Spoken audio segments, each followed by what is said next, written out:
नमस्कार दोस्तों, स्वागत है आपका A to Z स्टोरीज अद्भुत ऑफिशियल पर। यह कहानी है टीना की, जो 26 साल की थी।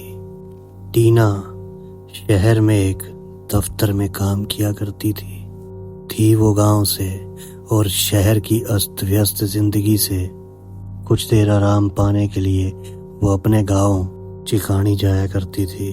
टीना ने शहर के पास ही एक गांव पड़ता था, वहां पे उसने एक घर लिया था। वो घर के आसपास जंगली इलाका था और टीना को वहां जाकर समय व्यतीत करना बेहद अच्छा लगता था। लेकिन कुछ समय के बाद टीना ने वहां जाना बंद कर दिया। ऐसा उसने क्यों किया था, तो टीना बताती है कि एक बार शनिवार काम करने के बाद वो उसी गांव में जा पहुंची थी जहां पर उसका घर था। उसने अपना सामान पैक किया और कार की डिग्गी में रखा और वो वहां से अपने गांव की तरफ निकल पड़ी। जब वो अपने गांव पहुंची तो वो बेहद थक चुकी थी।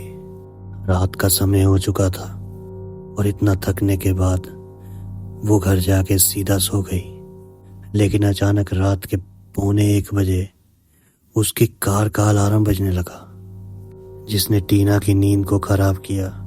टीना ने अंदर से ही कार को देखा तो वहां और कोई नहीं था, सिर्फ कार थी और उसका अलार्म चल रहा था। टीना ने अंदर से ही कार को खोला और फिर बंद कर दिया और वो दोबारा से सो गई।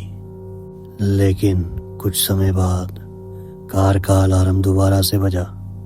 इस बार टीना का उठने का मन नहीं था। उसने लेटे लेटे ही कार का अलार्म वहीं से बंद कर दिया।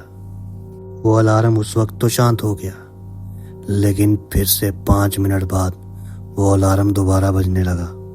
जब तीसरी बार ऐसा हुआ तो टीना की आंखें खुल गई, क्योंकि 1-2 बार तो संयोगवश ऐसा हो सकता है, लेकिन 3-3 बार क्या टीना के साथ कोई मजाक कर रहा था। टीना उठी और फिर से शीशे से देखते हुए कार का अलार्म बंद किया। लेकिन इस बार टीना सोने नहीं गई, वहीं खिड़की में खड़े होकर देखने लगी कार को। और कुछ समय बाद टीना ने देखा कि एक साया पेड़ों के पीछे से निकला और कार के करीब आया। काला साया था वो, और उस साये ने अपने हाथों से दोबारा से टीना की कार को ठोका और टीना की कार का अलार्म दोबारा से बजना शुरू हो गया। और ऐसा करने के बाद वो काला साया दोबारा से उन्हीं पेड़ों के पीछे छुप गया। टीना को उस वक्त समझ आ गया कि आखिर उसके साथ ये हो क्या रहा है। टीना ने फिर से अलार्म बंद किया, लेकिन वो खिड़की में ही खड़ी रही। इस बार उसने देखा कि वो काला साया पेड़ों में से निकला और इस बार तो वो टीना के घर तक आया और उस काले साये ने गेट की कुंडी हटा दी। डर की वजह से टीना वहीं एक तरह जम गई थी, जैसे स्टैचू हो। टीना के मन के अंदर बहुत से गंदे गंदे ख्याल चलने लगे कि आखिर वो है क्या, वो टीना से क्या चाहता था। टीना डर के मारे पसीनों पसीनों हो रही थी और टीना ये सोचने लगी कि क्या वो अभी यहाँ से भागेगा या नहीं। टीना के रोंगटे खड़े हो रहे थे ये सब सोचकर कि आखिर उसके साथ ही हो क्या रहा है। टीना के घुटने कांपने लगे थे, उसका सारा शरीर कांप रहा था, उसका गला सूखना शुरू हो गया। टीना पूरी तरह से डर चुकी थी कि आखिर ये क्या है और मेरे साथ ऐसा क्यों हो रहा है। लेकिन टीना ने हार नहीं मानी। उसने खुद को संभाला और जल्दी से घर के नीचे वाले फ्लोर पर गई। वहां पे वो कुछ ढूंढने लगी। जैसे ही टीना नीचे बरामदे में पहुंची, वो लाइट जलाने ही लगी थी कि तभी उसके सामने वो काला साया उसे नजर दोबारा से आया। और वो काला साया उसके घर की खिड़की से चिपका हुआ था और अंदर की तरफ देख रहा था। टीना सोफे के पीछे छुप गई और तभी उसे समझ में आया कि आखिर वो काला साया जो था वो उसकी कार का अलार्म क्यों बार बार बजा रहा था, क्योंकि टीना को वो घर के बाहर बुलाना चाहता था। लेकिन टीना की आंखों के सामने से उसका चेहरा जा ही नहीं रहा था। वो शैतान जैसा चेहरा, आंखें, आंखों की जगह काले काले वो गड्ढे, दांत राक्षसों जैसे और काले रंग का साया, झुर्रियां ही झुर्रियां। लेकिन तभी टीना को अपने दरवाजे की ओर बढ़ते हुए उसके कदमों की आवाज आने लगी। उस साये की आवाज बड़ी भयानक थी। वो बहुत कोशिशें करता रहा लेकिन घर के अंदर नहीं आ पाया। टीना सहमती हुई, डरती हुई बैठी रही। उसकी आंखों से आंसू आ रहे थे, उसका शरीर थर थर कांप रहा था और उसके दांत भी आपस में जुड़ रहे थे। लेकिन वो करती क्या?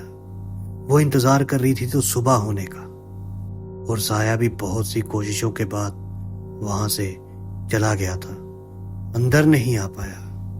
और जैसे ही सुबह की पहली किरण टीना को दिखाई दी, टीना ने सांस में सांस ली। उसने खिड़की से बाहर देखा तो कोई भी साया नहीं था। लेकिन बाद में टीना ने सोचा कि आखिर वो अंदर क्यों नहीं आ पाया। वो मेरा कोई भी नुकसान कर सकता था, क्योंकि वो कोई आम साया नहीं, एक शैतान था, एक शैतान। तभी मैंने जैसे ही अपने ऊपर वाले कमरे में गई तो मैंने देखा कि वहां पर मेरे भाई का दिया हुआ एक कीलोक था, जिसके ऊपर हनुमान जी का स्वरूप बना हुआ था। तभी मैं सोचूं कि वो इसके भीतर क्यों नहीं आ पाया। लाख कोशिशों के बाद भी वो भीतर नहीं आ पाया। हनुमान जी ने मेरी रक्षा की थी, उस काले साए थे। अब मेरे दिमाग में कुछ और नहीं, बस वहां से निकलने की बात चल रही थी। मैं वहां से निकली और सीधा अपने शहर वाले कमरे में पहुंची। अपने कमरे में पहुंचकर मैंने सांस ली और पानी पिया। पानी पीने के बाद मैंने जैसे ही न्यूज़ सुनने के लिए अपना फोन उठाया तो उस फोन में खबर आ रही थी कि उसी गांव में जहां पे मेरा घर था, उसी रात में 2 लड़कियों का खून कर दिया गया था और उनके शरीर पर बहुत ही भयानक निशान थे। वो किसी इंसान के निशान नहीं थे। टीना समझ चुकी थी कि उसको भगवान ने बचा लिया। टीना की आंखों में आंसू थे और उन लड़कियों के लिए अफसोस और खुद के लिए हनुमान जी का धन्यवाद। लेकिन आज भी एक सवाल टीना के दिमाग में चल रहा था कि आखिर कौन था वो शैतान ही था। जल्दी मिलते हैं एक नई वीडियो के साथ, तब तक के लिए आप सबका धन्यवाद।